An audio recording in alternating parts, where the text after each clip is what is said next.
এখন পাঙ্কা নাই, কোনো কিছু নাই, রোগী ভর্তি করতে পারছি না। আপনার নাম কি? আব্দুল হালিম, আপনি কোথা থেকে আসছেন? সিদ্ধেশ্বরীর থেকে এখানে কি সোহেল হাসপাতালে রোগী নিয়ে আসছেন? রোগী লিয়েছিলাম, এখন চলে যাচ্ছেন কেন? চাইলে যখন ভর্তি করতাম গেছিলাম, ভর্তি করছি, উপরে গেছি, সিট দিচ্ছে না, সিট নাই, এখানে তো পর্যাপ্ত সিট নাই। সিট নাই বলতেছে নিজে তাহার জন্য। তো নিজে তখন লোক এত গরম, আমি পাঙ্কা নাই, কিভাবে থাকি?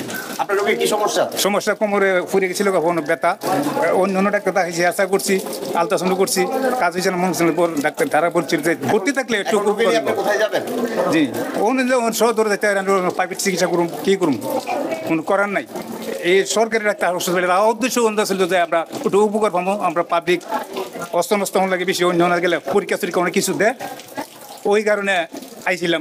আসার পর এইটা হিসাবটা পাইলাম না। হ্যাঁ, জায়গা কম, জায়গা অল্প কারণে অনেক লোক পিড়া যাইতেছে, কষ্ট পাইতেছে।